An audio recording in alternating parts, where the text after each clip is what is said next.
सभी विद्यार्थियों को मेरा नमस्कार। मैं दीपक कुमार आप सभी का एग्जाम बिल्ड्स एकेडमी पर स्वागत करता हूं। मेरे प्यारे विद्यार्थियों, जैसा कि आपको पता होगा, जो हरियाणा पुलिस की 6000 वैकेंसी है उनके लिए नोटिफिकेशन आउट हो चुका है। उसी चीज़ को मद्देनजर रखते हुए एग्जाम बिल्ड्स एकेडमी ने आपके लिए एक फ्री यूट्यूब कोर्स लॉन्च किया है, जिसमें जो कि हरियाणा पुलिस के अंदर सारे के सारे सब्जेक्ट हैं, उनकी सारी के सारी क्लासेस आपके अपने चैनल एग्जाम बिल्ड्स एकेडमी पर अवेलेबल होंगी। तो मेरे प्यारे बच्चों, उसमें से जो हमारा सब्जेक्ट है जीके का, उसको मैं टीच करने वाला हूं, ठीक है ना। और उन्हें क्या क्या जीके में क्या क्या काउंट होता है, देखो जीके के अंदर एक हिस्ट्री आती है, एक ज्योग्राफी आती है, एक पॉलिटी आती है, एक इकोनॉमिक्स आती है। और वैसे तो साइंस को भी जीके के अंदर इंक्लूड किया गया है, लेकिन उसके लिए हमारी क्लासेस अलग से रहेंगी साइंस के लिए। और एक इसमें जो पोर्शन ऐड करने वाले हैं वो है हमारा स्टैटिक जीके का, ठीक है ना। यानी कि जीके के अंदर मैंने आपको क्या क्या पढ़ाना है, एक तो स्टैटिक जीके करेंगे, एक हिस्ट्री करेंगे, एक पॉलिटी करेंगे और एक ज्योग्राफी करेंगे। और इन्हीं सब्जेक्ट्स में से मैं आपकी जो क्लास की शुरुआत है वो कहां से करूंगा, ज्योग्राफी से, ठीक है ना। ज्योग्राफी को हम अच्छे से उस लेवल तक पढ़ेंगे जहां तक एचएसएससी जा सकती है। देखो बच्चे, जो जीके है ना, वो एक ऐसा सब्जेक्ट है, बहुत ही वास्ट सब्जेक्ट, यानी कि इसको कितना ही डीपली पढ़ लो, मतलब ऐसा नहीं है कि भाई हम इसमें 100% स्कोर कर पाते हैं, ठीक है ना। लेकिन एक पैटर्न होता है हर बार एग्जामिनर का, भाई वो प्रीवियस क्वेश्चन को ही ज्यादातर फॉलो करके चलता है, उनके ऊपर उसका ज्यादा फोकस रहता है। और उसी हिसाब से पैटर्न को मद्देनजर रखते हुए आपके लिए कोर्स लॉन्च किया गया, जिसमें सारा का सारा डाटा कैसा होने वाला है, एग्जाम ओरिएंटेड होने वाला है, ठीक है ना। यानी कि हम आपको बेसिक से लेकर के उस लेवल तक लेकर जाएंगे ताकि आपका एग्जाम के अंदर कोई क्वेश्चन स्किप ना हो, ठीक है।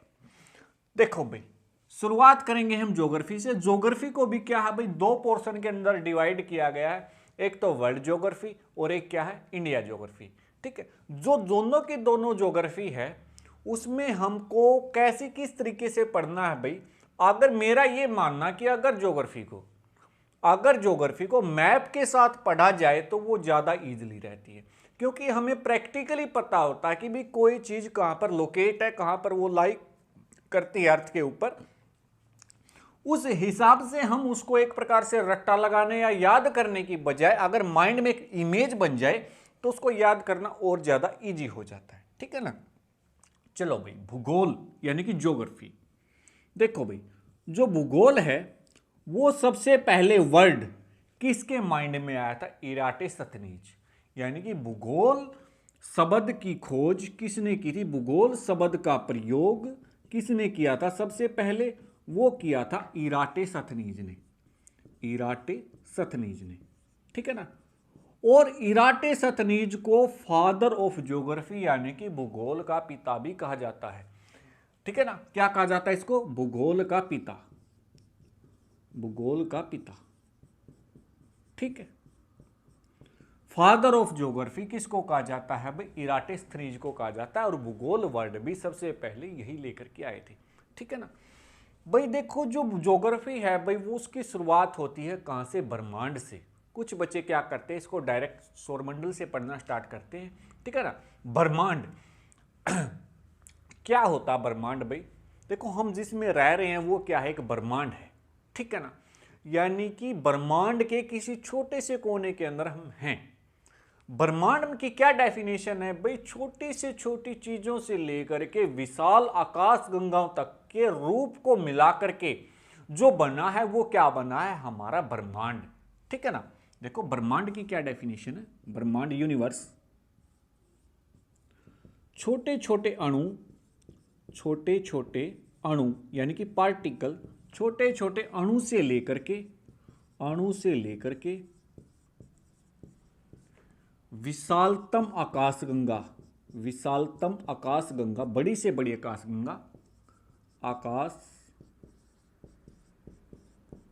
गंगाओं के सम्मिलित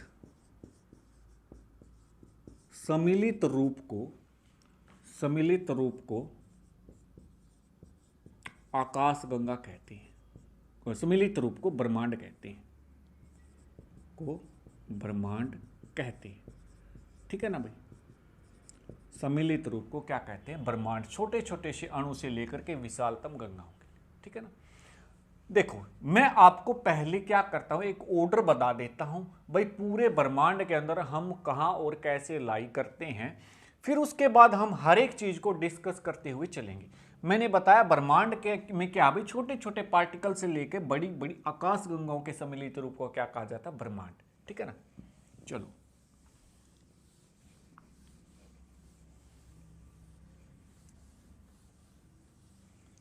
ब्रह्मांड लिखो, पहले तो क्या आएगा, ब्रह्मांड, यूनिवर्स। ब्रह्मांड के अंदर भाई मैंने बताया विशाल छोटे छोटे अणु से लेकर के क्या है, बहुत बड़ी बड़ी आकाश गंगाएं हैं, और वो आकाश गंगाएं कोई एक नहीं है, वो इसके अंदर बहुत सारी हैं। ठीक है ना। यानी कि ब्रह्मांड के अंदर क्या है, बहुत सारी आकाश गंगा, आकाश गंगा, आकाश गंगा या आकाश गंगाएं। ठीक है ना। उन्हीं आकाश गंगाओं में से हमारी भी अपनी एक आकाश गंगा है जिसके अंदर हम रहते हैं, जिसका क्या नाम है, दुग्ध मेघला। जिसका क्या नाम है भाई, दुग्ध मेघला, दुग्ध मेघला। ठीक है। उस दुग्ध मेघला के अंदर लाई करता है क्या, हमारा सौरमंडल। उसके अंदर क्या लाई करता है, हमारा सौरमंडल। ठीक है। और सौरमंडल में किस किस को शामिल किया गया, हमारा एक तो सूर्य, ग्रह, उपग्रह, अक्षुद्र ग्रह, उल्काएं वगैरह, और भी बहुत सारी चीजें हैं। ठीक है ना। मेनली हम इनको देखते हैं। पहले सौरमंडल के अंदर भाई किसको शामिल किया गया है, सूर्य को, ग्रह को, उपग्रह को, अक्षुद्र ग्रह, उल्कापिंड और छोटे छोटे पार्टिकल तो मैंने बताया था सारे ब्रह्मांड के अंदर। अच्छा भाई, उन ग्रहों में से भाई एक ग्रह है पृथ्वी, जिसके ऊपर हम रहते हैं। क्या है, उन ग्रहों में से क्या है कि हमारा अपना ग्रह है पृथ्वी, जिसके ऊपर हम रहते हैं। उस पृथ्वी पर भी क्या है, हमारे 7 महाद्वीप हैं, और उन 7 महाद्वीप में से हम कहां रह रहे हैं, हम रह रहे हैं एशिया के अंदर, एशिया। और एशिया में भी बहुत सारे देश हैं। उन देशों में से हम कहां रहते हैं, हम रहते हैं प्यारे से देश अपने भारत के अंदर। ठीक है ना। और फिर भारत में भी बहुत सारे राज्य, यानी कि 28 राज्य और 8 केंद्र शासित प्रदेश है, उनमें से हम रहते हैं हमारे प्यारे से राज्य हरियाणा में, हरियाणा के अंदर। ठीक है ना। फिर हरियाणा के अंदर भी डिस्ट्रिक्ट, डिस्ट्रिक्ट के अंदर गांव, शहर, ऐसे भाई, यानी कि पूरे ब्रह्मांड से लेकर के हमारे यहाँ प्रेजेंट होने तक हमारा कर्म कुछ इस तरीके से होने वाला है। और ज्योग्राफी के अंदर हम इन सारी चीजों को पढ़ते हुए चलेंगे। ठीक है ना। हमारा ऑर्डर कुछ इस तरीके से रहेगा पढ़ने का ज्योग्राफी के अंदर। ठीक है भाई। चलो, जो शुरुआत होने वाली है वो हमारे ब्रह्मांड से होने वाली है। ब्रह्मांड की मैंने डेफिनेशन बता दी है। ठीक है। एक चीज और देखो भाई, ब्रह्मांड के बारे में कुछ सिद्धांत दिए गए थे। क्या दिए गए थे, ब्रह्मांड के बारे में कुछ सिद्धांत दिए गए थे, उनके बारे में डिसाइड कर लेते हैं भाई। पहला था भाई भू केंद्रीय सिद्धांत, भू केंद्रीय सिद्धांत, भू केंद्रीय सिद्धांत, जिसको बोला गया जियोसेंट्रिक थ्योरी भी, जियोसेंट्रिक थ्योरी भी, जियोसेंट्रिक थ्योरी। यह जो सिद्धांत है भाई, यह सिद्धांत दिया गया था टोलेमी के द्वारा। यह सिद्धांत टोलेमी के द्वारा दिया गया, टोलेमी के द्वारा, टोलेमी के द्वारा दिया गया। और क्या बोला गया इस सिद्धांत में, इस सिद्धांत में बोला गया ये जो ब्रह्मांड है, पृथ्वी उसके बिल्कुल सेंटर में लाई करती है। क्या बोला गया इसके अंदर, इसमें कहा गया कि पृथ्वी पूरे ब्रह्मांड के केंद्र में है, पूरे ब्रह्मांड के केंद्र में है, केंद्र में है। ठीक है ना। अब भाई क्या बोला गया, जो पूरी पृथ्वी है, पूरा का पूरा जो ब्रह्मांड है उसके बिल्कुल सेंटर में लाई करती है। वैसे देखा जाए तो इसके नाम से ही क्लियर है, भू केंद्रीय, यानी कि भूमि केंद्र, यानी कि जो भूमि होने वाली है वो पूरे ब्रह्मांड के क्या भाई, केंद्र के अंदर है। ठीक है। इसके बाद जो अगला सिद्धांत आया वो आया भाई सूर्य केंद्रीय सिद्धांत, सूर्य केंद्रीय सिद्धांत, सूर्य केंद्रीय सिद्धांत, जिसको बोला गया हेलियोसेंट्रिक थ्योरी, हेलियोसेंट्रिक थ्योरी। ठीक है ना। ये सिद्धांत किसके द्वारा दिया गया? ये सिद्धांत दिया गया कोपरनिकस के द्वारा। किसके द्वारा दिया गया? ये कोपरनिकस ने दिया। इसमें क्या बोला गया? इसमें भी नाम से क्लियर है, सूर्य केंद्रीय। सूर्य क्या है? केंद्र में है। इसमें कहा गया कि भाई पृथ्वी केंद्र के अंदर नहीं है ब्रह्मांड के, बल्कि सूर्य केंद्र में है। ठीक है ना। इसमें कहा गया कि सूर्य ब्रह्मांड के केंद्र में है, के केंद्र में है। ठीक है। इसके बाद जो एक और इंपॉर्टेंट थ्योरी आती है वो है बिग बैंग थ्योरी, जिसको बोलेंगे महाविस्फोट थ्योरी, महाविस्फोटक सिद्धांत, महाविस्फोटक सिद्धांत, big bang theory, big bang theory. Okay. ये किसके द्वारा दी गई? ये दी गई एब जॉर्ज लेमैत्रे के द्वारा। एब जॉर्ज लेमैत्रे। ठीक है ना। ये किससे रिलेटेड थी भाई? ये रिलेटेड थी अपने ब्रह्मांड के विस्तार के बारे में बताया कि अभी जो हमारा ब्रह्मांड है वो दिन प्रतिदिन फैलता जा रहा है। ठीक है ना, धीरे धीरे फैल रहा है। ठीक है ना। ये किससे संबंधित? यह है ब्रह्मांड के विस्तार से संबंधित है, विस्तार से संबंधित है। ठीक है ना भाई। ये क्वेश्चन पूछ लिए जाते हैं भाई ब्रह्मांड के विस्तार से संबंधित कौन सी थ्योरी है, किसने उसको दिया, किस सिद्धांत में ये बोला गया सूर्य ब्रह्मांड के केंद्र में है, और ये सिद्धांत किसके द्वारा दिया गया। ठीक है ना। ये क्या था? हमारे ब्रह्मांड से रिलेटेड कुछ थ्योरियां। इसके बाद जो अगला आता है वो आता है भाई ब्रह्मांड की संरचना क्या है, ब्रह्मांड की क्या संरचना क्या है। ठीक है ना। ब्रह्मांड है भाई, जो ब्रह्मांड का व्यास बताया गया भाई, ब्रह्मांड का व्यास कितना है। ठीक है ना। ब्रह्मांड की संरचना,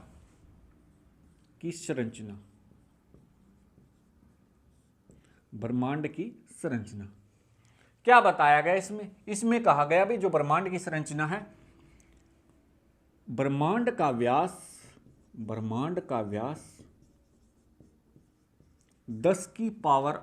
प्रकाश वर्ष है। 10⁸ प्रकाश वर्ष है भाई। ब्रह्मांड का व्यास कितना बताया गया? 10⁸ प्रकाश वर्ष है। अब बात आएगी भी ये प्रकाश वर्ष क्या? भी जो प्रकाश वर्ष है वो दूरी को मापने की एक इकाई है, और जो एक प्रकाश वर्ष होता है, एक प्रकाश वर्ष वो बराबर होता है किसके? 9.46 इंटू में 10⁻15 मीटर के, 10⁻15 मीटर। भाई इतनी बड़ी बड़ी डिस्टेंस है, इनको मीटर वगैरह में मापना तो इम्पॉसिबल है। ठीक है ना। फिर इनके लिए यूनिट डिराइव की गई है, कौन सी? लाइट ईयर, और एक लाइट ईयर में इतने मीटर होने वाले हैं। ठीक है ना। इंग्लिश में भाई इसको लाइट ईयर बोलते हैं, लाइट ईयर। ठीक है ना। ब्रह्मांड का व्यास कितना बताया गया भाई? 10⁸ लाइट ईयर। और आगे क्या बोला गया ब्रह्मांड की संरचना में? ये बोला गया भाई ब्रह्मांड के अंदर 100 अरब आकाश गंगाएं हैं। स्ट्रक्चर याद होगा ना, ब्रह्मांड से आगे मैंने किसको बांटा था? आकाश गंगा के अंदर। भाई ब्रह्मांड के अंदर 100 अरब क्या होने वाली हैं? 100 अरब आकाश गंगा है ब्रह्मांड में 100 अरब आकाश गंगाएं हैं, आकाश गंगाएं हैं। और इन आकाश गंगाओं में इन आकाश गंगाओं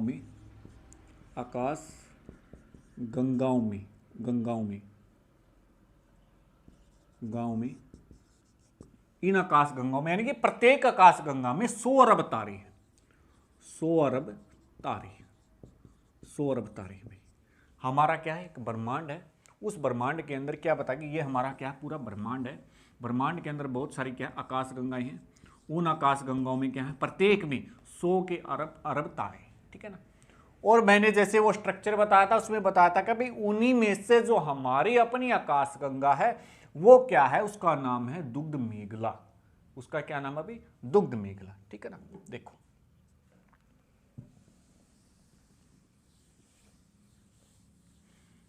ब्रह्मांड के अंदर क्या है भाई? बहुत सारी आकाश गंगाएं। अब वो जितने हमने सीरीज में लिखे थे उनमें हर एक को क्लियर करते हुए चलेंगे। ब्रह्मांड के बाद अगला क्या था भाई? आकाशगंगा। आकाशगंगा क्या बताया था मैंने? आकाशगंगा, आकाशगंगा में कितने तारे होते हैं? 100 अरब तारे। आकाशगंगा की डेफिनेशन भी यही है, असंख्य तारों के समूह को, असंख्य तारों के समूह को, तारों के समूह को आकाशगंगा कहते हैं, आकाशगंगा कहते हैं। ठीक है ना? असंख्य तारों के समूह को क्या कहा जाता? भाई असंख्य तारों के समूह को कहा जाता आकाशगंगा। ठीक है, इसी प्रकार भाई हमारी अपनी भी एक आकाशगंगा है। ठीक है ना? हमारी भी क्या अपनी एक आकाशगंगा है। ठीक है, उससे पहले एक चीज और देखो, जो आकाशगंगा होती है उसका जो केंद्र है उसको क्या बोला जाता? बल्ज। जो आकाशगंगा है, आकाशगंगा के केंद्र को क्या बोला जाता? बल्ज। आकाशगंगा के केंद्र को बल्ज कहा जाता है, बल्ज कहा जाता है। ठीक है ना भाई? 100 अरब आकाशगंगा है। अब हर एक के बारे में पढ़ना तो पॉसिबल नहीं होगा, हम खुद जिस आकाशगंगा में रहते हैं उसके बारे में पढ़ेंगे। ठीक है ना? हमारी भी अपनी क्या है? आकाशगंगा। हमारी भी अपनी एक आकाशगंगा है, हमारी भी अपनी एक आकाशगंगा है, जिसका नाम क्या है भाई? जिसका नाम है दुग्ध मेघला। दुग्ध मेघला, दुग्ध मेघला, जिसको मिल्की वे भी कहते हैं, जिसको क्या बोलते हैं हम? मिल्की वे भी कहते हैं। ठीक है ना? जो आकाशगंगाएं होती हैं भाई, उनका जो साइज होता है वो सभी का डेफिनेट नहीं होता है। यानी कि हर आकाशगंगा का क्या होता है? अपना अपना अलग आकार होता है। कोई गोल है, कोई स्फेरिकल है, कोई किसी प्रकार से, मतलब ठीक है। लेकिन जो हमारे वाली आकाशगंगा है जिसका नाम दुग्ध मेघला है भाई, ये कैसी है? हमारी स्पाइरल है, वर्ताकार है, सॉरी अंडाकार है। किस टाइप की? हमारी जो दुग्ध मेघला है वो 80% भाग, उसका 80% भाग क्या है? स्पाइरल। उसका 80% भाग क्या है भाई? स्पाइरल है। और जो ये हमारी दुग्ध मेघला है, इसको सबसे पहले गैलीलियो ने देखा था। इसको सबसे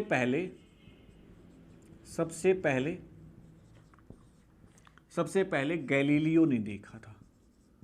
गैलीलियो, ठीक है ना? गैलीलियो ने देखा था।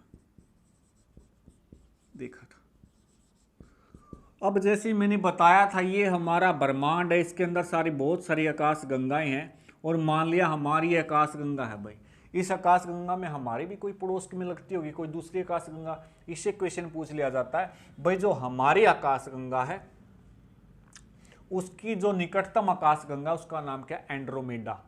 एंड्रोमेडा यानी कि देवयानी। हमारी अपनी आकाशगंगा की नजदीकी आकाशगंगा का नाम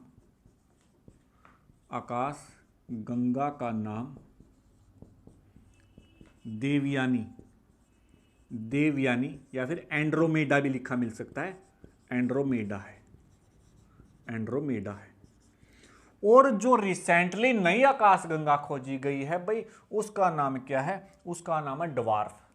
नई खोजी गई आकाशगंगा, नई खोजी गई आकाशगंगा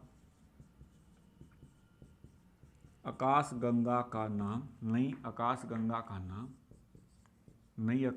का नाम ड्वार्फ है। ठीक है ना? ये क्या है? हमारी नई आकाशगंगा। ठीक है भाई? ये था भाई क्या? हमारा ब्रह्मांड के अंदर आकाशगंगा है। और उन आकाशगंगाओं में से जो हमारी अपनी आकाशगंगा होने वाली है वो क्या है? दुग्ध मेघला। और दुग्ध मेघला का क्या है भाई? 80% भाग कैसा? स्पाइरल है। कैसा है? स्पाइरल है। ठीक है ना? हमारी जो आकाशगंगा वो पूर्ण रूप से गोल नहीं है, वृत्ताकार नहीं है। ठीक है? इसको सबसे पहले किसने देखा था? गैलीलियो ने देखा था। ये क्वेश्चन में पूछ लिया जाता है भाई, जो हमारी आकाशगंगा दुग्ध मेघला है, मिल्की वे है, ठीक है ना। उसको सबसे पहले किसने देखा था? गैलीलियो ने। और जो हमारी पड़ोस की लगती है आकाशगंगा, उसका नाम क्या? देवयानी है। और जो फिलहाल में नई खोजी गई है उसका क्या नाम है? ड्वार्फ। अब उस क्रम को देखें तो हमारा ब्रह्मांड, ब्रह्मांड के बाद आकाशगंगा, और उस आकाशगंगा में हरी दुग्ध मेघला, उसके बाद जो अगला क्रम आता है वो क्या आता है? हमारा सौरमंडल। ठीक है ना। अब हम किसको पढ़ने वाले हैं भाई? सौरमंडल को।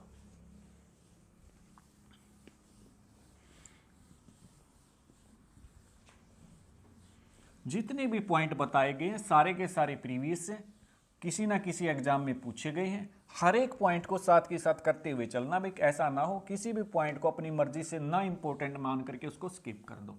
ठीक है ना। अगला जो हमारा टॉपिक है क्या है? सौरमंडल। सौरमंडल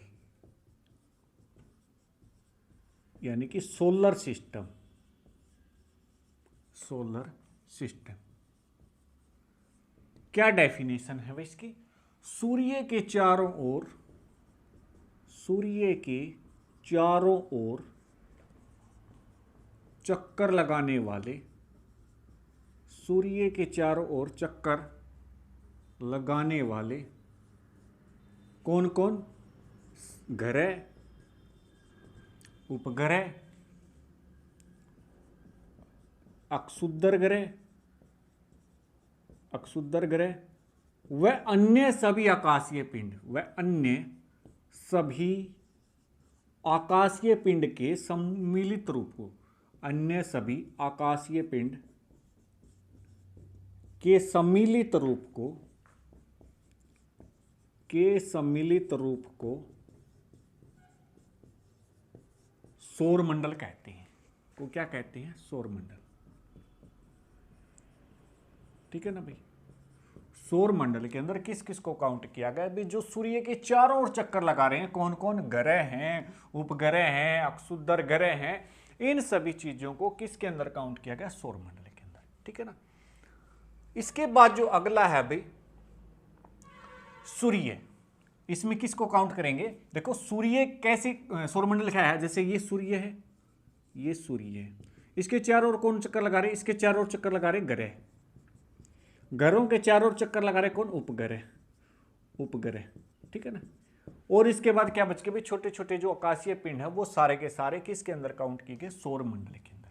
यानी कि पहले हम क्या पढ़ेंगे? सूर्य, सूर्य के बारे में, फिर उसके ग्रह के बारे में पढ़ेंगे, और फिर क्या पढ़ेंगे? उसके उपग्रहों के बारे में। ठीक है ना। देखो क्या है सूर्य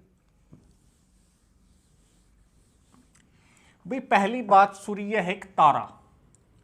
क्या है? सूर्य क्या है? सन क्या है? सन इज ए स्टार। सूर्य एक तारा है।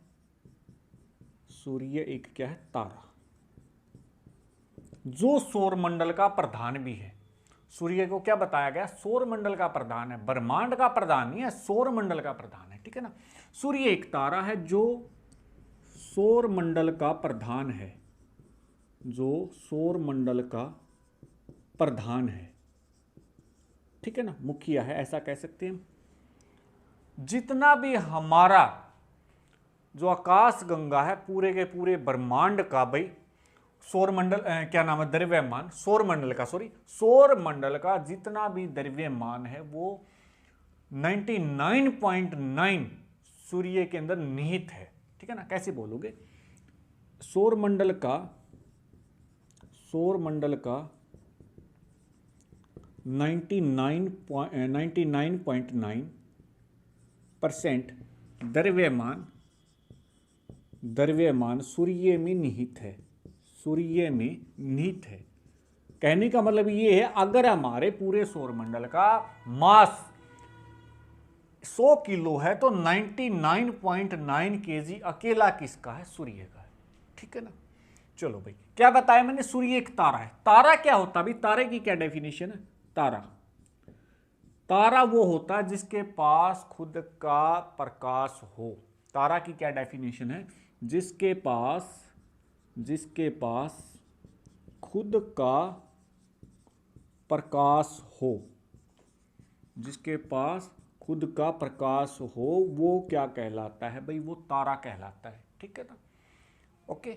अच्छा भाई, इसके बाद आता भाई सूर्य है जो, चलो वो तो हमने पढ़ लिया। ब्रह्मांड है, ब्रह्मांड के अंदर बहुत सारी आकाश गंगाएं हैं। उन आकाश गंगाओं में हमारी जो मिल्की वे है, मिल्की वे के अंदर सौर मंडल है। सौर मंडल के अंदर जो सूर्य है उसकी क्या पोजीशन है, देखो सूर्य दुग्ध मेघला के, यानी कि मिल्की वे के दुग्ध मेघला के केंद्र से 30,000 किलोमीटर प्रकाश वर्ष की दूरी पर एक कोने में स्थित है। एक कोने में स्थित दूरी पर एक कोने में स्थित है। एक कोने में स्थित है भाई, ठीक है। और यह दुग्ध मेघला के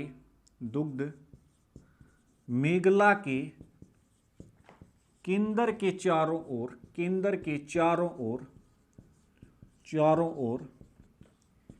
250 किलोमीटर प्रति सेकंड की चाल से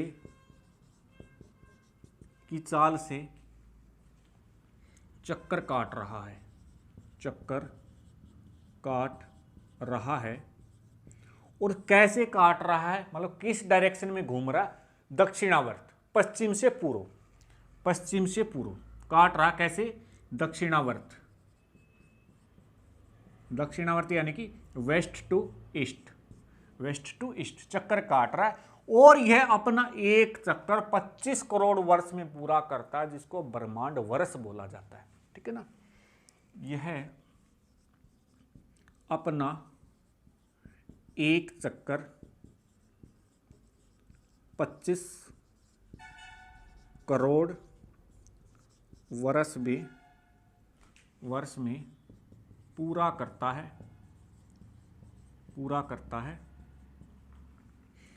जिसे ब्रह्मांड वर्ष यानी कि कॉस्मोस ईयर, जिसे ब्रह्मांड वर्ष कॉस्मोस ईयर कहते हैं, ठीक है ना। जिसे ब्रह्मांड वर्ष यानी कि कॉस्मोस ईयर भी कहते हैं। देखो कैसे है बात भाई, ये है हमारा क्या पूरा का पूरा ब्रह्मांड। ब्रह्मांड के अंदर बहुत सारी क्या है गैलेक्सियां। उन गैलेक्सियों में क्या है हमारी अपनी गैलेक्सी, जिसका क्या नाम है मिल्की वे, ठीक है। इस मिल्की वे में क्या है ये सेंटर को क्या बताया था, क्या बोलते हैं बल्ज। जो सूर्य है इसके केंद्र से यहां ऐसे, यहां पे प्रेजेंटेड डिस्टेंस कितनी है 30,000 लाइट ईयर, ओके। और ये इसके केंद्र से ऐसे चक्कर काट रहा है, ऐसे पश्चिम से पूर्व। कैसे चक्कर काट रहा है? ऐसे पश्चिम से पूर्व। और अपना ये किस स्पीड से चक्कर काट रहा है? ये काट रहा है भाई 250 किलोमीटर पर सेकंड। और भाई अपना एक चक्कर कितने टाइम में पूरा कर पा रहा है? ये अपना एक चक्कर पूरा कर पा रहा है 25 करोड़ वर्ष में। तो इस बात से आइडिया लगा सकते हो भाई 250 किलोमीटर पर सेकंड की स्पीड से चक्कर लगाते हुए भी 25 करोड़ वर्ष लेता खाली एक चक्कर पूरा करने में। तो हमारा ब्रह्मांड कितना बड़ा होगा? ये तो बात सिर्फ और सिर्फ एक गैलेक्सी की हो रही है, यानी कि एक आकाशगंगा की हो रही है, ठीक है ना। अच्छा भाई, अगला इस क्या नाम है, इससे रिलेटेड भाई सूर्य के बारे में और भी बहुत सारे पॉइंट है, ठीक है ना, वो भी देखो एक बार। सूर्य अपने अक्ष पर पूर्व से पश्चिम की ओर घूमता है। वह अपना एक चक्कर 25 से 35 दिनों के बीच में पूरा करता है। जो सूर्य है ना भाई, वो अपने एक्सिस पर जब घूमता है तो अपना चक्कर क्या करता है 25 से 35 दिनों के बीच पूरा करता है। और कैसे घूमता है? ये पूर्व से पश्चिम की ओर। लेकिन हमने जो पहला पॉइंट इसे पढ़ा था उसमें वो कहाँ कैसे घूम रहा था? वो घूम रहा था जो मिल्की वे है ना, जो हमारी आकाशगंगा है, उसके केंद्र के चारों ओर घूम रहा था। कैसे घूम रहा था? जैसे ऐसे समझते हैं, मान लिया भाई ये क्या है हमारा, ये है हमारा सन, ये है हमारी मिल्की वे का सेंटर, उस पे घूम रहा था। और कैसे घूम रहा था? पश्चिम से पूर्व की ओर। कैसे घूम रहा था? ऐसे पश्चिम से पूर्व की ओर अपना जो एक चक्कर है वो कितने समय में पूरा कर पा रहा था, वो टाइम ले रहा था 25 करोड़ वर्ष, जिसको क्या बोलते हैं ब्रह्मांड वर्ष या कॉस्मोस ईयर। लेकिन अब की बार ये घूम रहा अपने एक्सिस के ऊपर। एक्सिस का मतलब कैसे समझोगे, देखो जैसे ये इसके दो पॉइंट है, एक ये वाला और एक ये वाला, अगर मैं इसको मिला दूंगा अंदर से तो ये इसका क्या कहलाएगा, ये कहलाएगा इसका एक्सिस। यानी कि ये उसके केंद्र के चारों ओर घूमने की साथ साथ अपने एक्सिस पे भी घूमता है। और कैसे घूमता है, ये ऐसे पूर्व से पश्चिम की ओर, पूर्व से पश्चिम की ओर। यानी कि इसकी दो लोकेशन कैसे बनेगी, ये ऐसे भी घूम रहा है और साथ में ऐसे भी घूम रहा है, ठीक है ना। ये कैसे कर रहा है भाई, ये ऐसे भी घूम रहा है, ये ऐसे ऐसे तो घूम रहा पूर्व से पश्चिम, और ऐसे घूम रहा है ये कैसे, पश्चिम से पूर्व, पश्चिम से पूर्व, ठीक है ना। मेरे ख्याल से ये बात समझ में आ गई होगी। अब बात आती है भाई सूर्य की उष्मा का मुख्य स्रोत, यानी कि जो सूर्य है जो इतनी हीट प्रोड्यूस कर रहा है, उसका सोर्स कहाँ है, कहां से लेके आ रहा है वो इतनी हीट। उसका मुख्य स्रोत है भाई, उस पर जो प्रेजेंट उसकी क्या है, गैसें हैं, उस पर प्रेजेंट क्या है, गैसें। कौन कौन सी गैसें हैं भाई, उस पर हाइड्रोजन तो है 71%, जो हीलियम है वो है 26.5%, और जो अन्य बच गई वो कितने हैं भाई, अन्य में तत्व 2.5%, ठीक है ना। ये इसकी हीट का मेन स्रोत है, जो कौन से सिद्धांत पर कार्य करता है भाई, नाभिकीय संलयन पे, यानी कि इंग्लिश में बोलेंगे फ्यूजन। क्या बोलेंगे, फ्यूजन, जिसमें दो पार्टिकल जो दो बॉन्ड जब आपस दो पार्टिकल जब आपस में जुड़ते हैं तो उसको क्या बोलते हैं भाई, नाभिकीय संलयन बोलते हैं, ठीक है ना। ये क्वेश्चन भी पूछ लिया गया जाता कई बार, भाई सूर्य कौन से सिद्धांत पर कार्य करता, सूर्य काम करता भाई नाभिकीय संलयन के ऊपर। और कौन कौन सी गैस है मेन उसके अंदर, वो है हाइड्रोजन और हीलियम। अब जो सूर्य का केंद्रीय भाग है, बिल्कुल सेंटर वाला पॉइंट भाई, वो क्या कहलाता, वो कहलाता भाई क्रोड। क्या कहलाता, क्रोड। उसका तापमान भाई कितना है, 1.5 इंटू 10⁻⁷ डिग्री सेल्सियस। जो सूर्य का बिल्कुल सेंटर पॉइंट है उस पर कितना तापमान है, 1.5 इंटू 10⁻⁷ डिग्री सेल्सियस, और उसको क्या बोलते हैं, क्रोड। लेकिन जो उसकी बाहर की परत है, यानी कि उसके बाहर की जो परत है, उसका तापमान कितना है भाई, उसका तापमान है 6000 डिग्री सेल्सियस। इसके बाद जो अगला पॉइंट है, सूर्य की दीप्तिमान सतह। दीप्तिमान सतह यानी कि जो परत हमें सूर्य की दिखाई पड़ रही है वह प्रकाश मंडल है भाई। क्या बोलते हैं उसको, प्रकाश मंडल। इंग्लिश में बोलेंगे उसको फोटोस्फीयर। और भाई प्रकाश मंडल यानी कि जो फोटोस्फीयर है उसके किनारे कभी भी दीप्तिमान नहीं होते, यानी कि वो कभी भी लाइट मतलब प्रकाशमान नहीं होते, लाइट नहीं होती उनकी। क्यों नहीं होती, क्योंकि जो आसपास का जो वायुमंडल है वो उसकी हीट को क्या कर लेता है, एब्जॉर्ब कर लेता है। क्या कर लेता है, वो एब्जॉर्ब कर लेता है। सॉरी, हीट नहीं होती भी, लाइट तो होती है, हीट नहीं होती, ठीक है ना। वो क्या करता है, हीट को एब्जॉर्ब कर लेता है। और वो किस रंग का दिखाई पड़ता है हमें, वो हमें दिखाई पड़ता है लाल रंग का, ठीक है ना। ये पूछ लिया जाता है भाई जो प्रकाश मंडल है उसका रंग कैसा होता है, लाल होता है। फोटोस्फीयर का रंग कैसा, लाल। सूर्य की फिर जो बिल्कुल बाह्यतम परत है, क्योंकि सूर्य की भी तो कई परतें हैं ना, जो बाह्य परत है भाई उसको क्या बोलते हैं, सूर्य किरीट। सूर्य किरीट को इंग्लिश में बोलते हैं कोरोना। सूर्य की बाह्य परत क्या कहलाती है हमारी, सूर्य किरीट यानी कि कोरोना। और ये एक्सरे एमिट करती है भाई, या क्या करती है, एक्सरेज उत्सर्जित करती है। इसको यानी कि सूर्य किरीट को या कोरोना को सूर्य का मुकुट भी कहा जाता है। और ये बाघ हमें कब दिखाई पड़ता है, ये बाघ हमें सूर्य ग्रहण के दौरान दिखाई पड़ता है, ठीक है ना।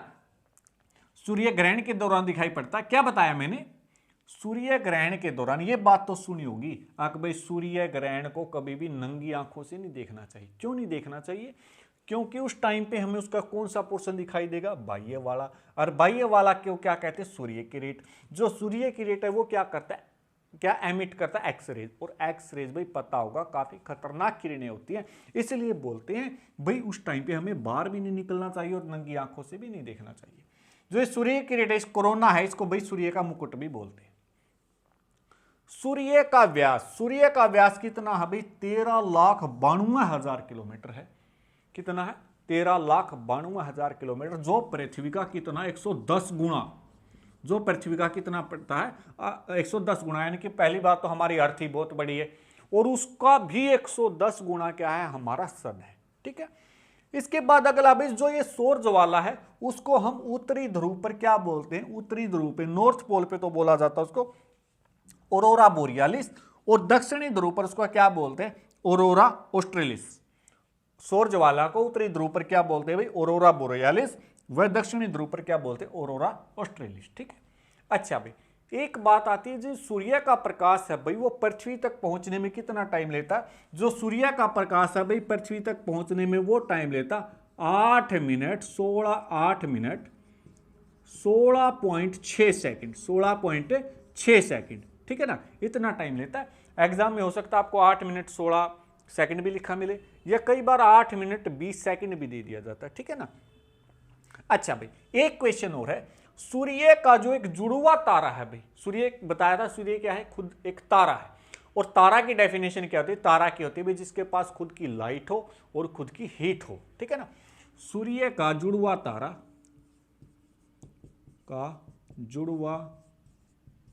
तारा नेमेसिस, जुड़वा तारा का नाम क्या है भाई, नेमेसिस। ठीक है ना, सूर्य का जुड़वा तारा क्या भाई, नेमेसिस। ओके, ये था भाई हमारा सूर्य के बारे में। सूर्य के बारे में हमने पढ़ा, जो सौरमंडल का क्या एक हिस्सा है। सूर्य के बाद और आगे क्या है, सौरमंडल के अंदर ग्रह हैं, हमारे उपग्रह हैं, उपसर्ग ग्रह हैं, उनके बारे में भी पढ़ेंगे। ठीक है ना। आज की क्लास में हमारा इतना ही रहने वाला है। जो अगली क्लास है उसमें हम पढ़ेंगे हमारे ग्रह के बारे में। ठीक है ना। उम्मीद करता हूं आपको अच्छे से समझ में आया होगा। ठीक है ना। Okay, thank you.